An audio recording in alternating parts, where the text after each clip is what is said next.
All right, so what I want to do first is, we're going to have two presentations tonight, so that's going to take some time, but I thought maybe what I should do first is introduce Nietzsche, because I think if I at least do the introductory material, that will help put the presentations into context a little bit.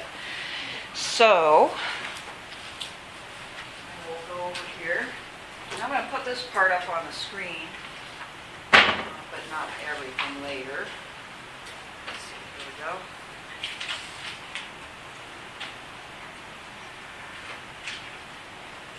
First of all, I just want to talk a little bit about why people study Nietzsche, and this part is probably the most helpful as far as understanding why these book reviews are going to be presented tonight. We have one Wendy's going to do on Donald Kagan's Of Paradise and Power, and the other one by Maria on Huntington's book, Who Are We? And they have to do with identity. So part of why we study Nietzsche is to pick up on this idea of national identity. But there are other reasons. I guess the most concrete historical reason might be this, the impact on the National Socialist movement. As such, Nietzsche's impact was indirect. There's a lot of debate in the scholarly community that deals with Nietzsche as to whether Nietzsche himself was an anti-Semite or not, whether Nietzsche would have ever approved of anything like National Socialism. So there's no agreement on that. But what we know is that his sister was a sympathizer of Nazism. Later on, after he was dead and couldn't control what happened to his work, she had possession of it because he died, so to speak, sort of under her protection. He was living with her.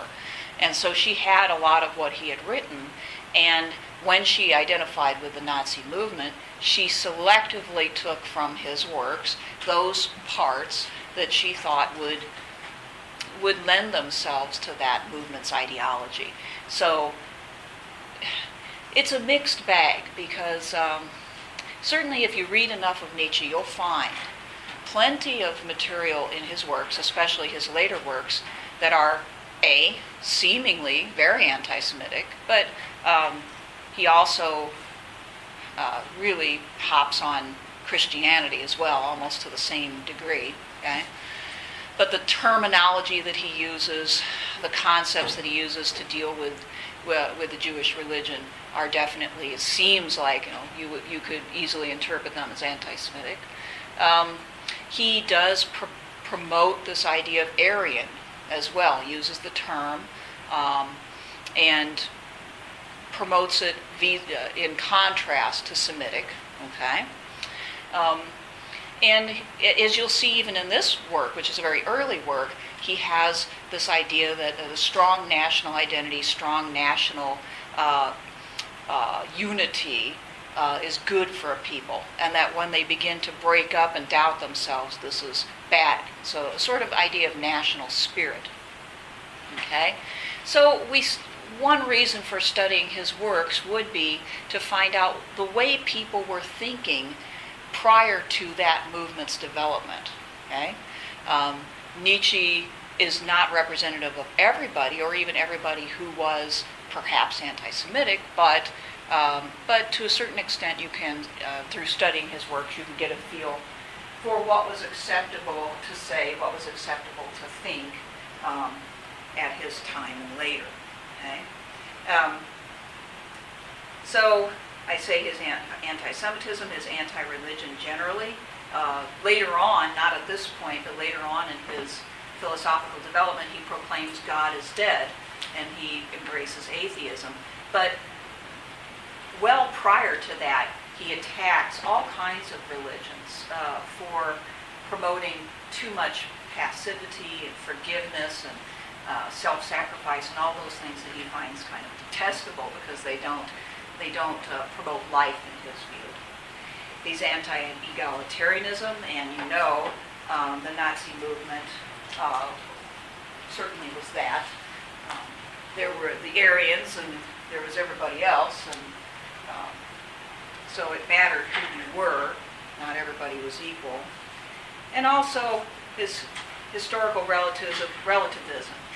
Um, this is an interesting thing that we're going to be exploring quite a bit in dealing with Nietzsche, is that he embraces, at a certain point, complete historical relativism, that values are relative, that it doesn't matter so much, there's no truth. The only real truth, so to speak, is power, is the force or the will to assert what it is that you want to do and say. Okay? So all those ideas lent themselves to that, the cauldron, you might say, that eventually produced anti-Semitism and Nazism. And he was far from alone, okay, in having these types of ideas, but he's probably the very best at expressing them. And therefore, the Nazis were appreciative of being able to point to him as an intellectual father, whether he would have wanted to or not. Mm-hmm. Do we know anything about his background and kind of maybe childhood or early, adulthood that suggests kind of what directed him? Well, he was raised by women, by his mother, by his aunt. There was no male role model in his upbringing, which is one thing that sometimes people point to. Not that that produces this particular way of thinking, but it may be that Nietzsche resented it. He's very, this is not something I mentioned, but he's also sexist. He doesn't like women. He doesn't think that women are similar to men or equal to men at all. And I've read scholars suggest that there's a lot of deep resentment from his childhood, his background. Don't know for sure. Then there's another thing that people sometimes suggest, which is that Nietzsche was very, which is true, he was very unsuccessful in love. He never got married. He tried to take away Richard Wagner's woman at a certain point. He was a friend of Wagner, and tried to have an affair with her, was unsuccessful, never found a woman to marry him, frequented prostitutes, and may have gotten a disease from one which they say may have made him a little crazy later on. Yeah, syphilis. Mm-hmm. There being no cure, right? So that's another thing that we know about Nietzsche. He did suffer from mental illness towards the end of his life, and that's one possible explanation for that. He was a great supporter of Otto von Bismarck and German nationalism. He pretty much consistently embraced right-wing politics. Okay, so that we can also say about him. Did he have any did he do anything in the military or whatever? No, I don't believe he did. He was a sickly young man. And that was kind of, actually I was thinking about that the other day, because I saw was he in the military, or did he maybe have an issue that precluded him from maybe having military service that he then he's gone into, I can't serve in the military, but then you get this thought process that you want to then push. That kind of rings a bell, actually. I know he didn't serve in the military. He went to graduate school. He ended up earning the equivalent of a PhD and becoming an academic. But I can't remember for sure exactly what happened there, but there is something about military service. He wasn't well. He was never well. He was a small person.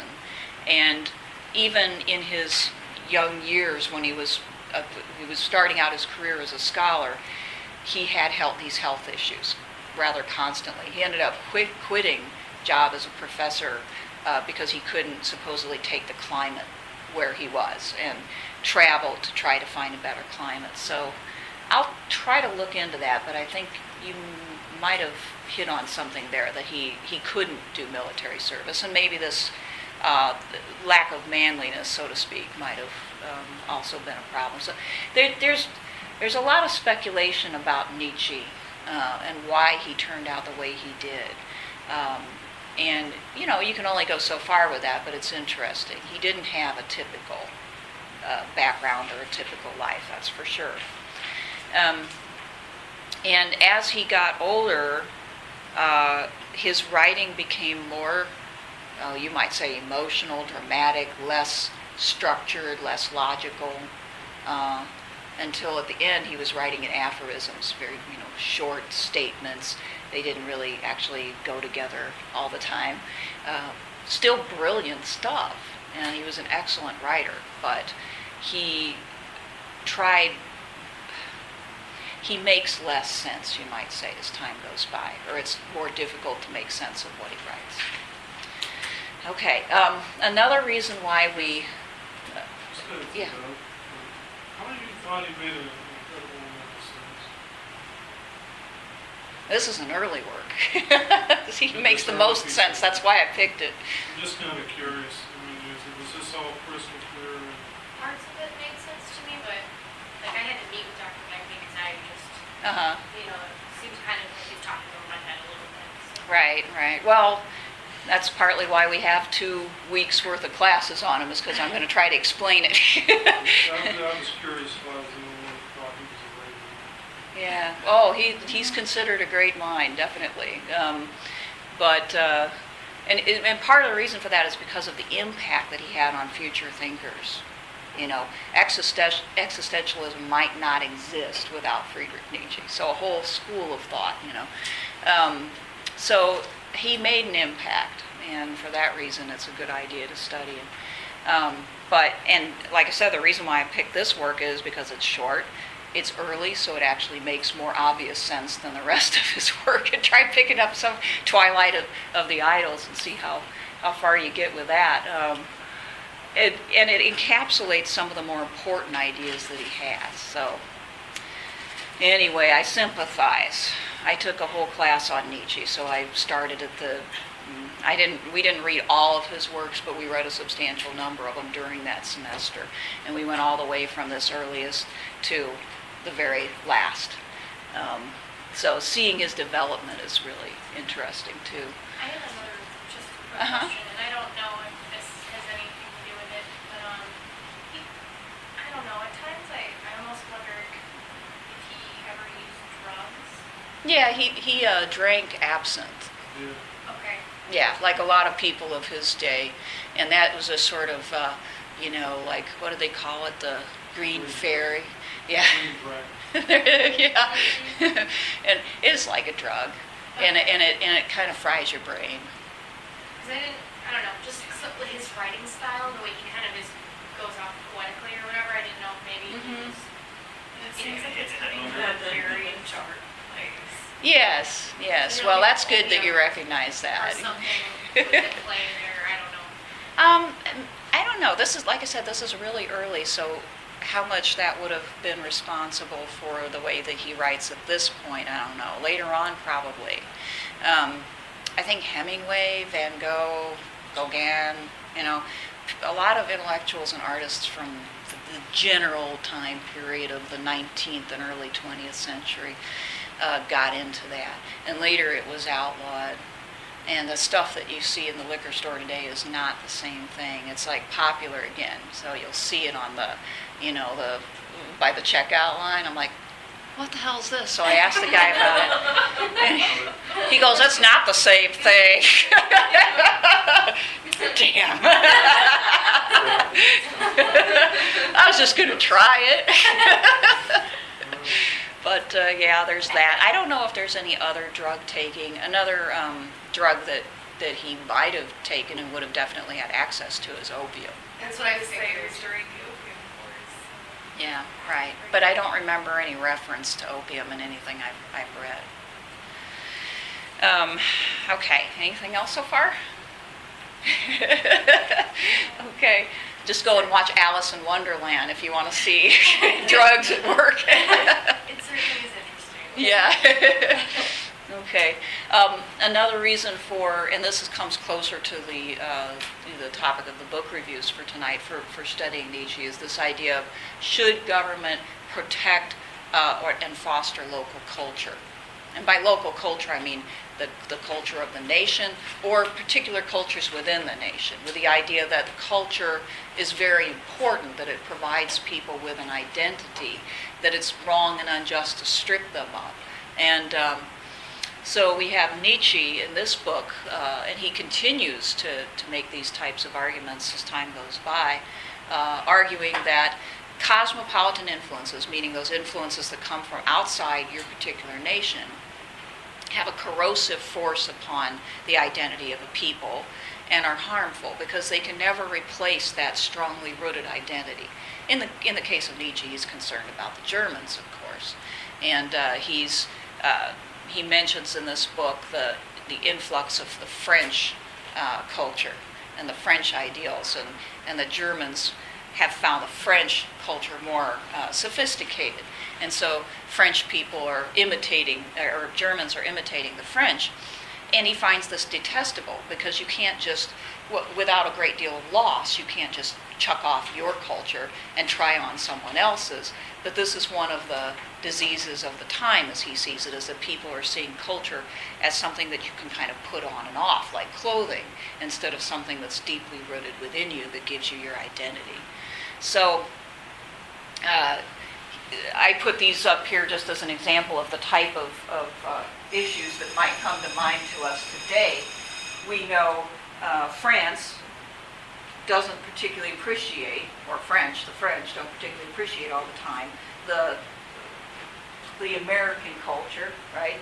And some of the, I mean, they haven't thrown us out, but, some of the commentary that we receive about McDonald's and Disney World and stuff like that, you can tell that we're intruding, in effect, upon their culture, and they don't really appreciate that. Now they have to deal with Muslims in their own culture, and there's a huge problem there for them, is how to deal with people that are very different from them and still respect their culture. There's some real problems there, as you know. In the Middle East, of course, we understand part of the problem is that they believe that the Western culture is impinging upon them and attempting to dictate to them how they ought to live, and they see it as, in effect, a sort of culture war. In our own country, we have issues with whether and how much to protect certain subcultures, whether they should be viewed as separate within the larger American culture or not. I selected this issue because I've read about this probably more recently than anything else. That in certain areas of the country, the Hasidim are, they try very hard to protect their way of life.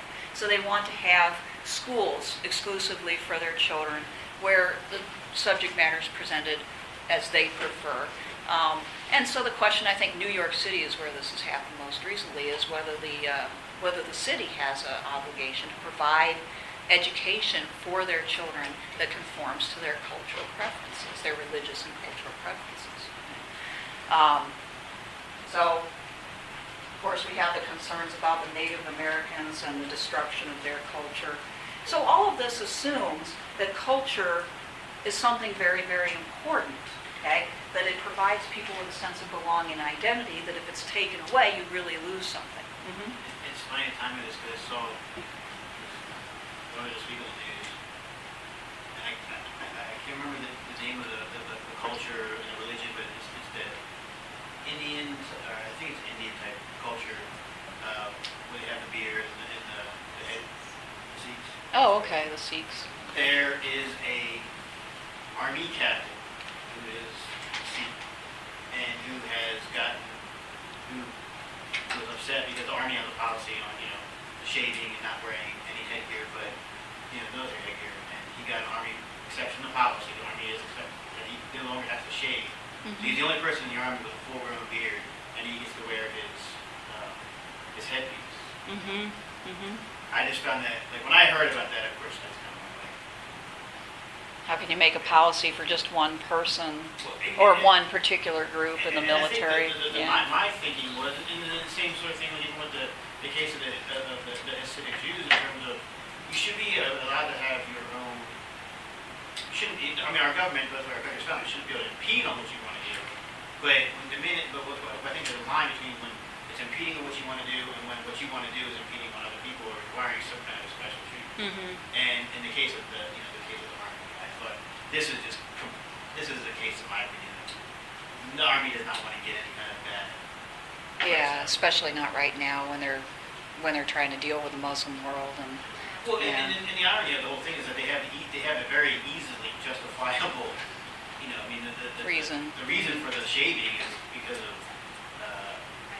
well, not even the hygiene. The reason that men are supposed to have a shave is because of the gas mask that you're required to, be trained and knowledgeable on to ensure that you get a proper, seal Fit. with your gas Yeah. mask. And it's like, Wouldn't that be a self-solving problem?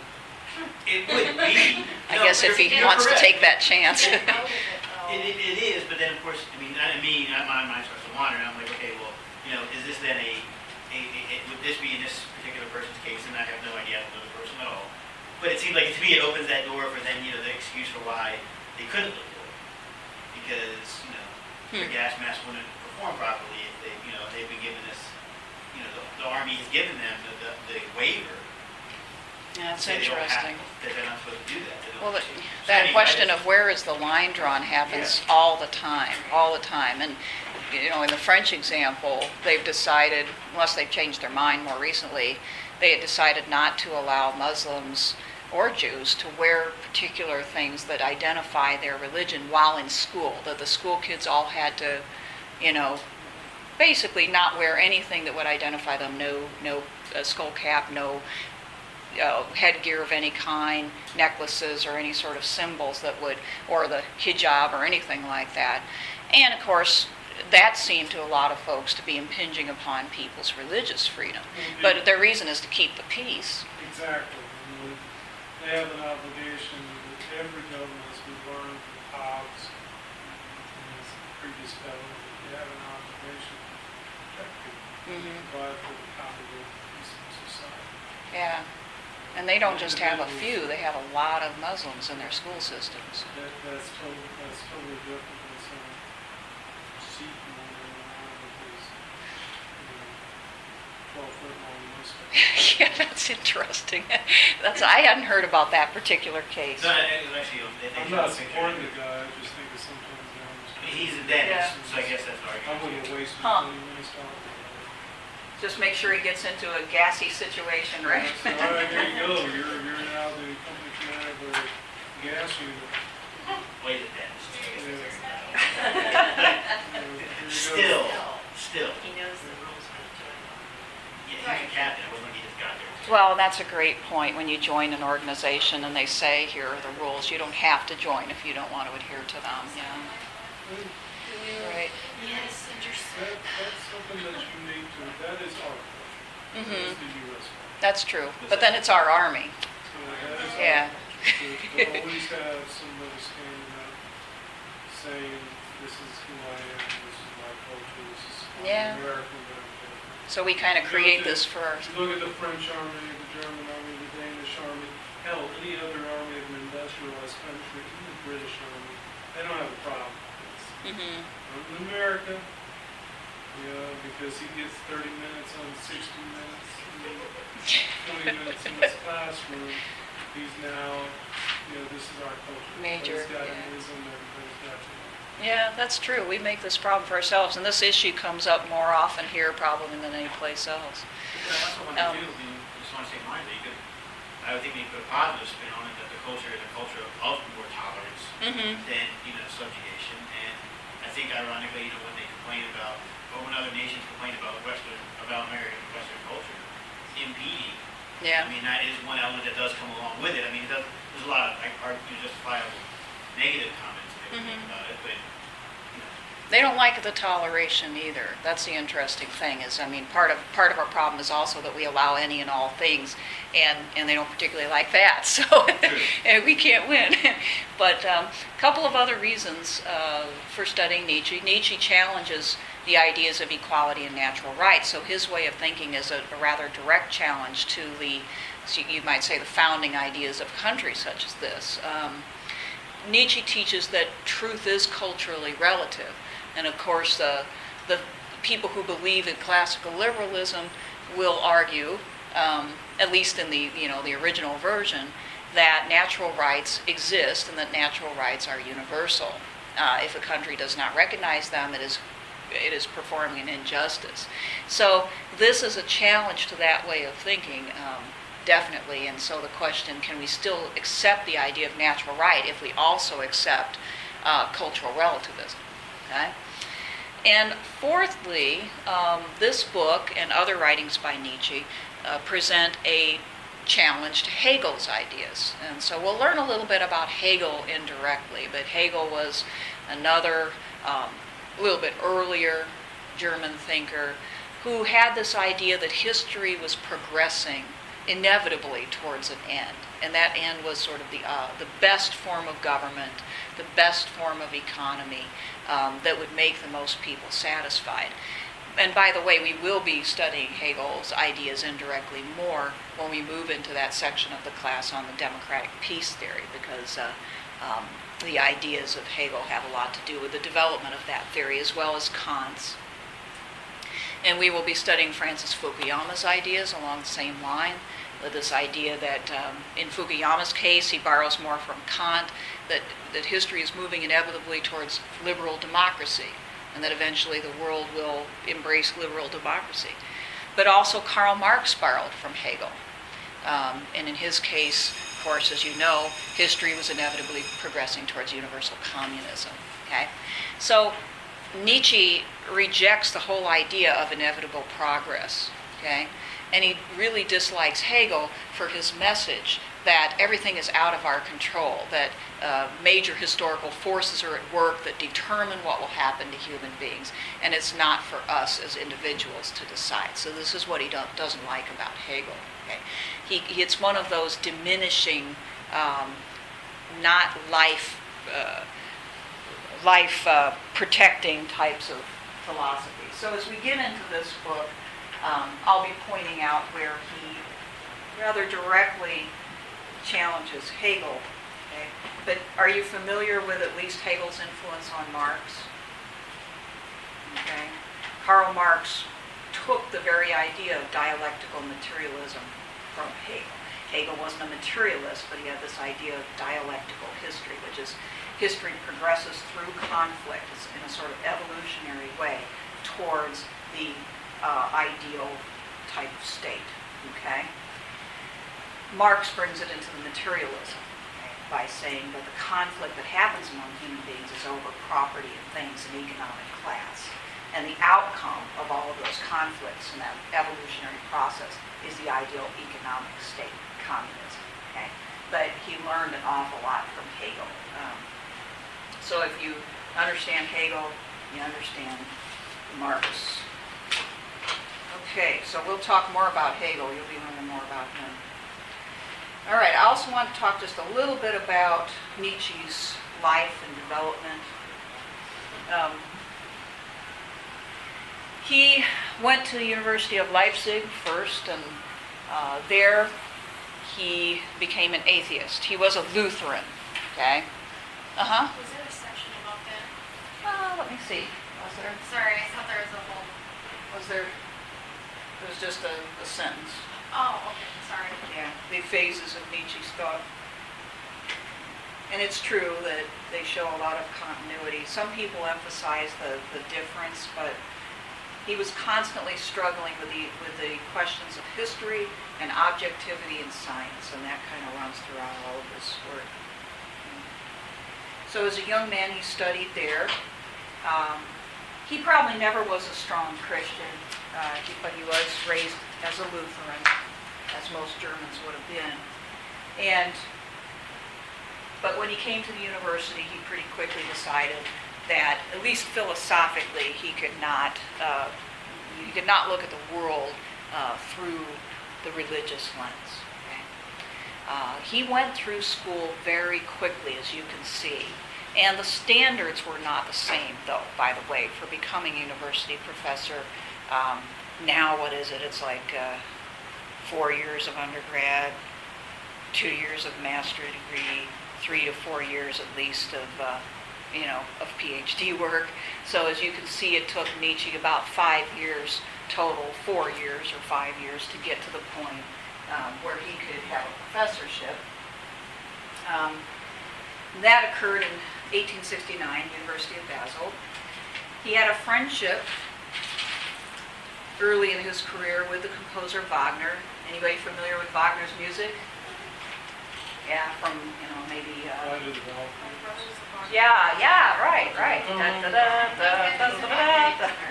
That's awesome. Very nationalistic, very powerful operas. Yeah. Flight of the Valkyries. Valkyries.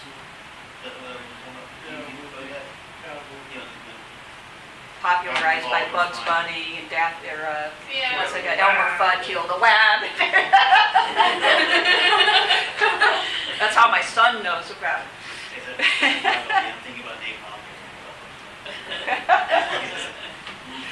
Well, Nietzsche was very impressed with Wagner. He felt that Wagner was really the soul of Germany, and that his music embraced and really proclaimed the German national spirit. And so he had a personal friendship with him, and as I already told you, he tried to have a personal friendship with his wife, which didn't help their relationship in the long run.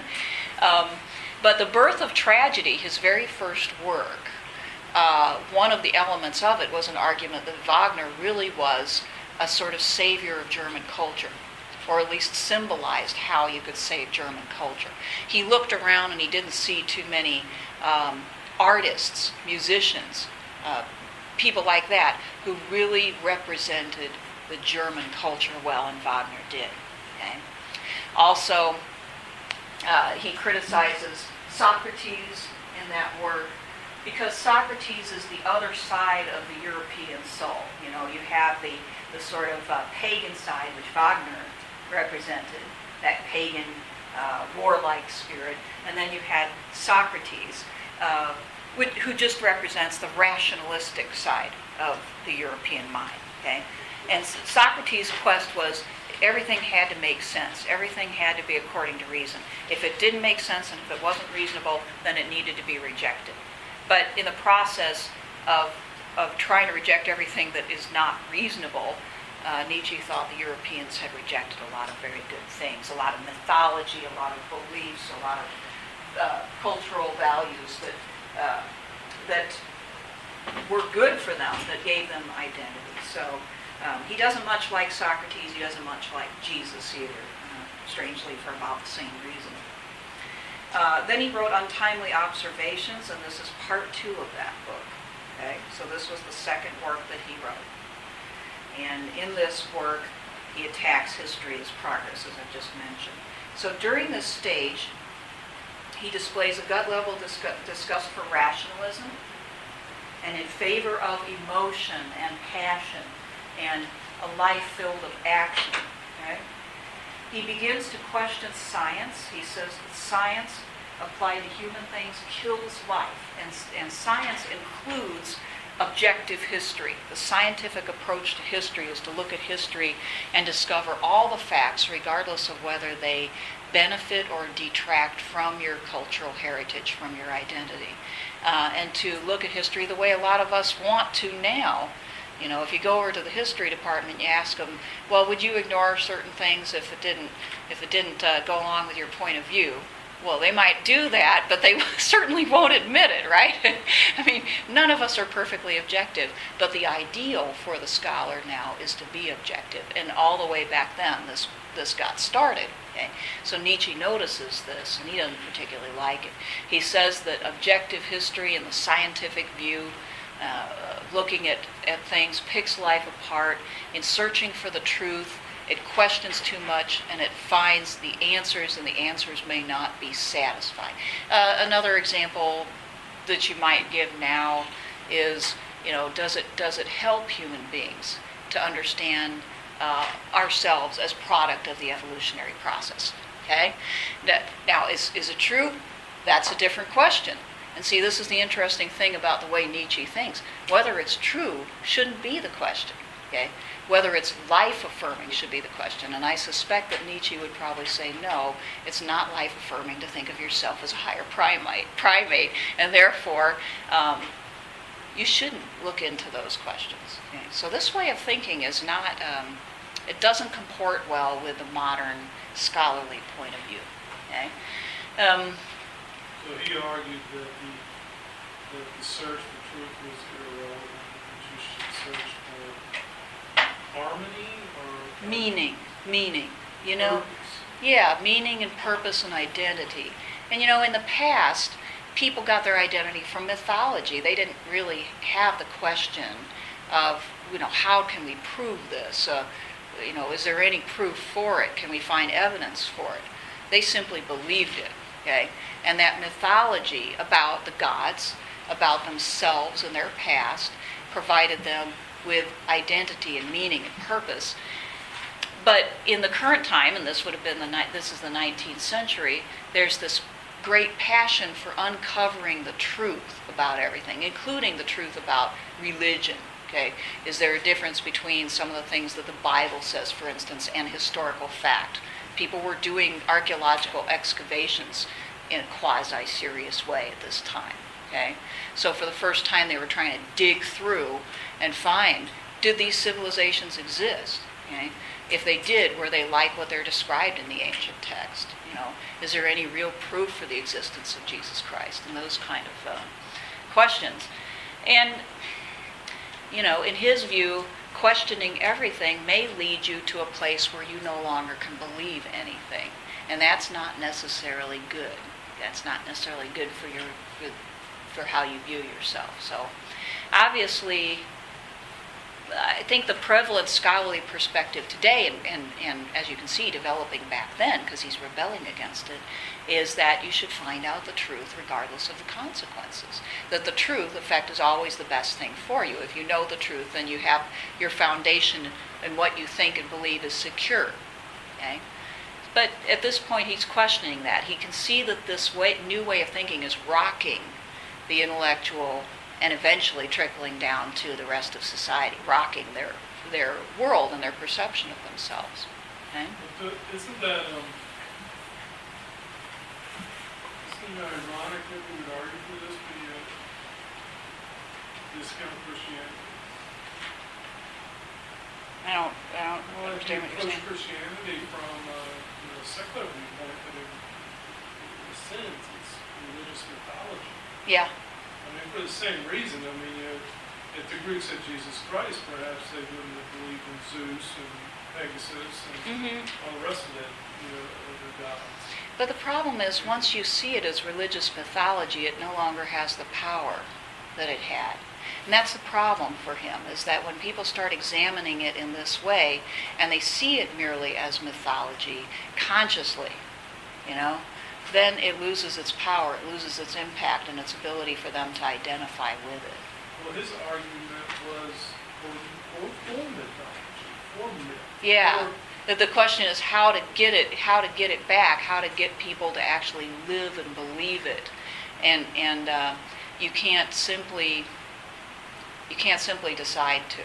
But so he was really struggling with that. To me, there's the element of faith in both, no matter what, whether it's faith in mythology, faith in what you've always been told, faith in cultural heritage, or faith in Jesus Christ, or faith in the teachings of Muhammad, or whatever. It's all faith. I don't see why. I realize he may have had a problem with it, but the argument that I would make is that his problem with Christianity had to lie somewhere else. Yeah. As opposed to its requirement. He did. I mean, part of his problem with Christianity was he didn't like its teachings too. He didn't like the teachings of forgiveness and pacifism and love and altruism. And didn't like Jews for the same reason.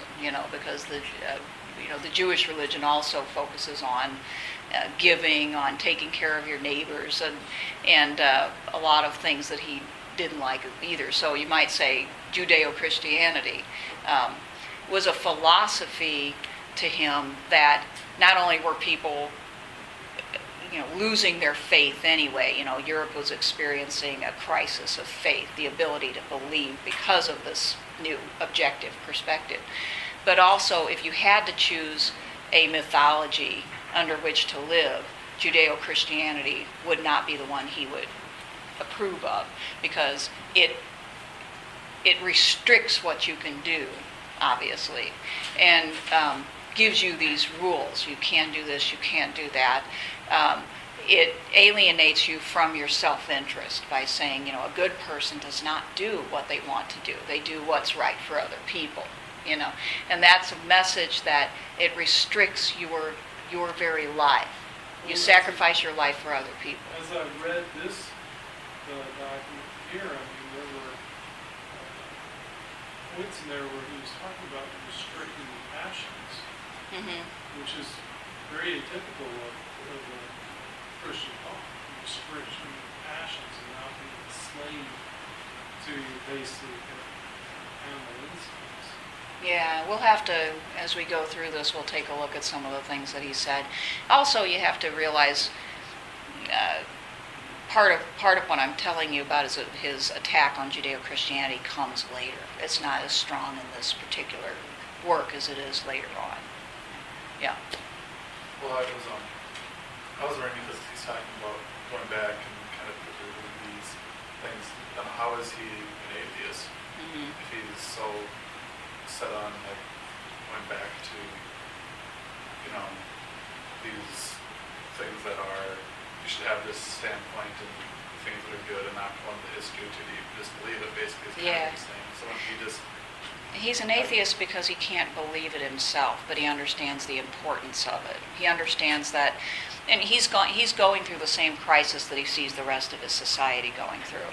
And that atheism deepens as time goes by to the point where it's an outright rejection of all things religious. But at this point in his early career, he admits, or he has to admit to himself, there is no proof for God's existence. There is no proof for these things. And what do we do now that a growing number of people can't believe? Okay, now, from our perspective today, we see, a lot of people still believe under conditions of a lot more consciousness about other people's culture and way of life and so forth. But it's maybe not as secure a belief, there's always a little bit of doubt there. And I think, maybe he's idealizing a little bit, but he's harking back to a time when people believed uncritically. And that's not possible at his time, or so he thinks, for most people, and especially for people like him. It's a good question, but it's not enough to say it's good for people to have beliefs, okay? You can still be an atheist and have that thought. The question is, how do you get past that? And that's what Nietzsche struggled with his whole life. How do you get past that disbelief? Not just in religion, but in anything, How do you get past that doubt and that knowledge that in effect, culture makes beliefs, That's why we have different religions and not just one. Okay. Or that's why, we see different moral codes throughout the world, because culture produces those codes. So the codes are not true in and of themselves, and none of them are universally applicable. So now what do we do now that we know that? How can we believe in anything with the conviction that he thinks that we ought to have in order to be happy? So it really is, he's really capturing the modern dilemma pretty well. The more you know, the more anxious you are, the more doubting you are, the less secure you are. And, it's something that we all live with every day, so it seems kind of normal, but I think at this time, this is happening. This is the time in which people really consciously started to think about this. And so he's asking, how can we survive this? Can we survive this? Okay. And you do get there's some wiggling in this book because of that, because he's still at a point where perhaps he wants to believe some of these things, but he also realizes there's not much basis for those beliefs.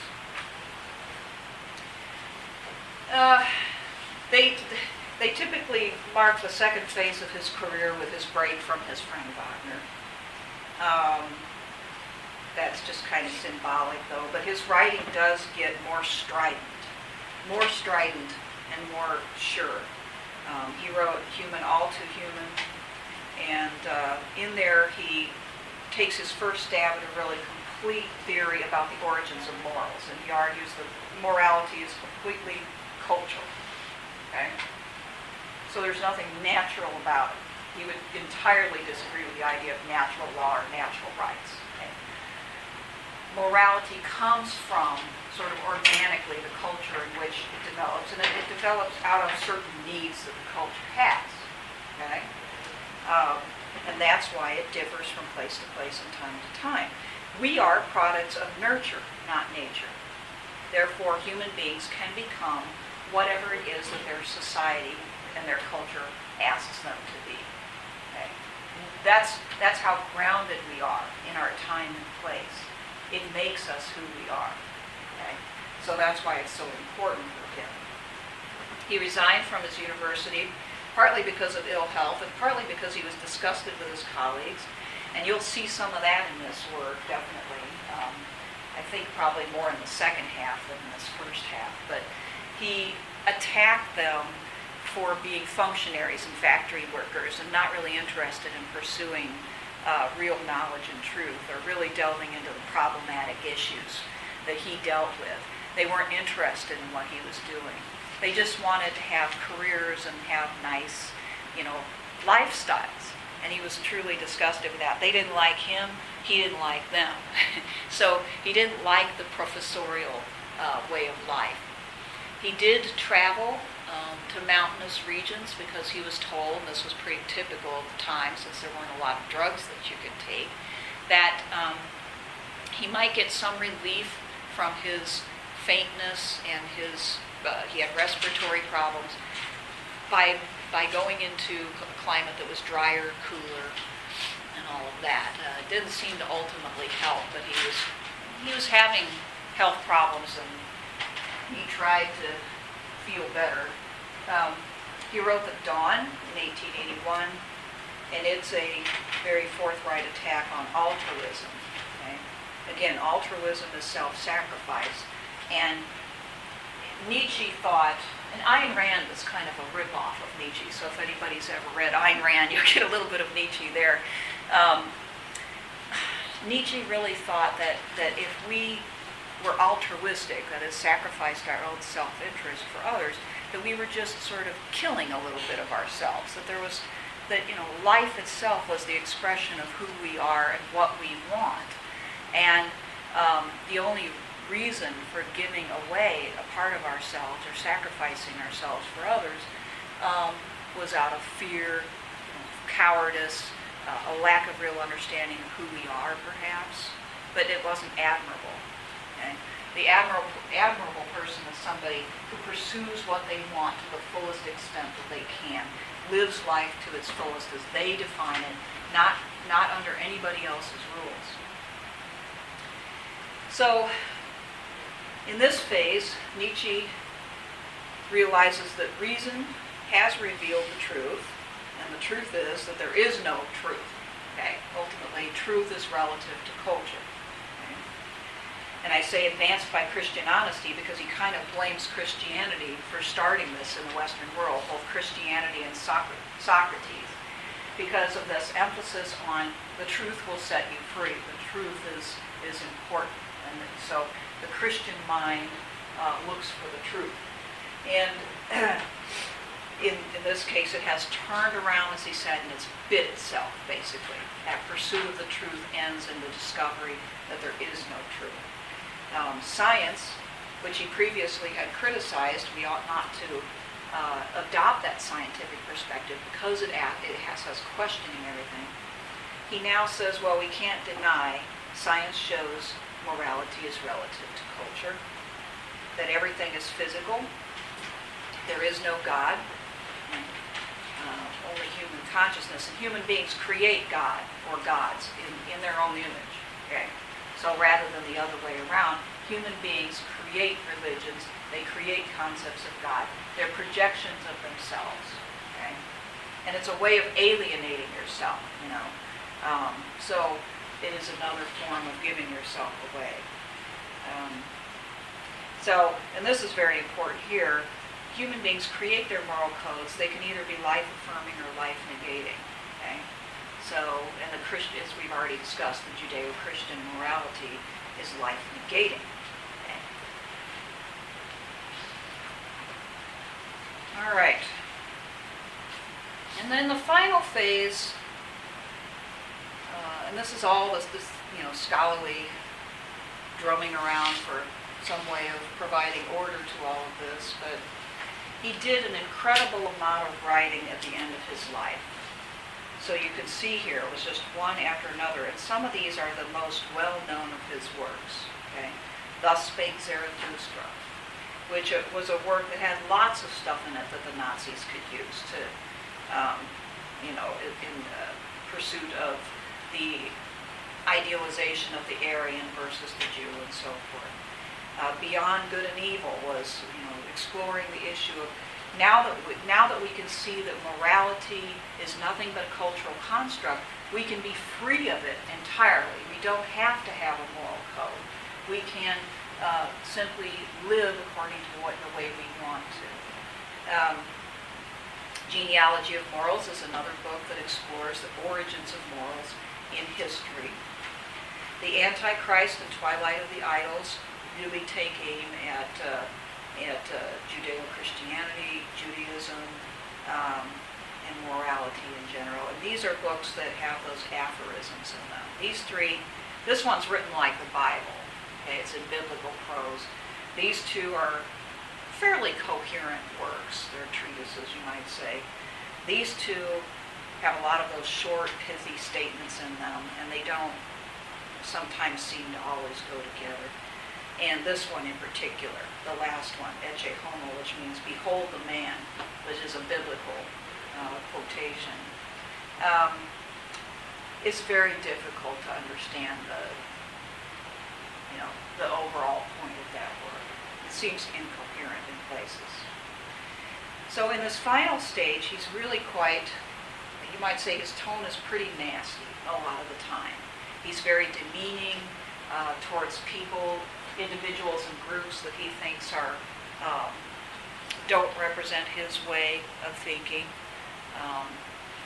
that are socialists, Democrats, small d, egalitarians of all kinds, Christians, Jews, Buddhists, whatever. Okay, he calls all of them the quote herd morality, because he says those types of moralities that emphasize equality are for the herd. They're for the masses of people who are unthinking, and they simply want to try to protect themselves from the people they know are their natural superiors. The only way they can do that is to band together and cooperate and try to drum into their heads ideas such as equality and morality. Okay? He proposes the new morality of self-assertion here, but he's already done that. He says God is dead and man created God.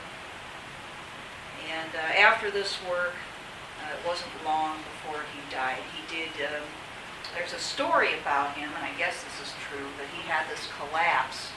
He was walking down the street and he saw a horse being abused by its owner, and he just lost it. And he runs over to the horse and embraces it, and he just collapsed.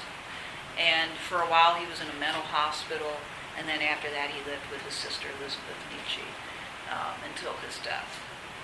So this is how Elizabeth got a hold of his works. So I'm guessing I'm giving his being that. I mean, he lived in the upper middle class or higher. Yeah, I would say so. Maybe upper middle class, not the highest society. Yeah, Professors didn't. It seems like every one of our philosophers tend to be that common man. And I'm just, He definitely wasn't the common man. Yeah. Just talk about all these things. It seems like, if you haven't been on the other side of the fence, it's really easy to kind of talk about why it's not important to have equality or why it's, because Right. you haven't basically been, looked down upon. Mm-hmm. Take advantage of, I guess. Yeah. Although, what he would say is, well, there's a perfect expression, of why the masses are not worthy, because they try to protect themselves from being trampled upon by people who have the ability to do so. So they spend all their time trying to figure out how they can control those who will take advantage of them somehow. So their whole lives are wrapped up with protection instead of doing and creating and so forth. So, I mean, you're absolutely right that, and Nietzsche's probably the worst as far as philosophically embracing elitism. Not just coming from a sort of rare background, but really, philosophically embracing elitism. Whereas some of these other people, might have come. Socrates didn't. Plato did. But they might have come from a fairly privileged background, somewhat privileged. Okay. But didn't wholeheartedly embrace elitism in the way that Nietzsche does. Okay. Burke, as you know, came from a fairly obscure background, actually, but he ends up advocating for the aristocracy. But it's not like this. I mean, he doesn't use this type of language. He doesn't make this kind of strident argument about those who are superior and those who are inferior, like Nietzsche does. Okay. Not an atypical attitude, however, about the human race, right? He seems to make a lot of, he talks about form and content. Mm-hmm. And in other things I've read before, they allude to form and content. And I guess I don't know what he means by form and content. Mm-hmm. Well, it's you might think of it in terms of the internal and the external. Okay, what we have on the inside, he says, is unfortunately different from what we have on the outside of our personality, for instance. Okay, I think that's what you're talking about. Well, like I have a specific thing I had. Okay. In kind of a longer sentence, but it's German unity in the highest sense for which we strive for more ardently than political reification. The unity of the German spirit and life after the annihilation of the opposition of form and content, of inwardness and convention. That's on page 27. Yeah. In part 4. And I don't know what he means by form and content. Well, it is the internal and the external. What he's trying to say is that Germans, because that's who he's writing about here, It's is like the primarily. last sentence on that page. Right, yeah, the unity of the German spirit and life after the annihilation of the opposition of form and content, inwardness and convention. Let's see. I know his main concern is that he doesn't think. He thinks, and I'd have to read this again in context to tell you exactly what he's doing here, but he thinks that people in his society live life on the inside differently than they live it on the outside. So to annihilate the two would be to live the same way, internally as externally, which is the authentic way. That's a decent term that we use today. He didn't use it, but an authentic person is somebody who doesn't have a persona externally, like of a different cultural type or a career or whatever it is, but lives life genuinely and in a way unconsciously because of that. The more conscious we become, the more our content, you might say, differs from our form. The form only that we thing take. I've ever heard in terms of form and content is that used outside of it is in the area of art appreciation. You observe art as its form, which would be abstract, not abstract. Yeah. It would be sculpture, painting, and then the content is the meat behind what is the art trying to express. Some of it's fairly obvious, if you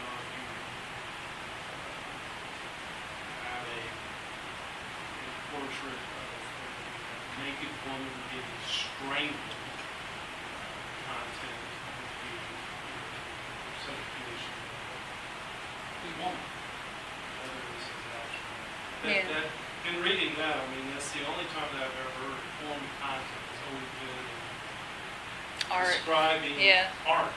Uh-huh. And I think he even alludes to some artistic expression, national artistic spirits, yada.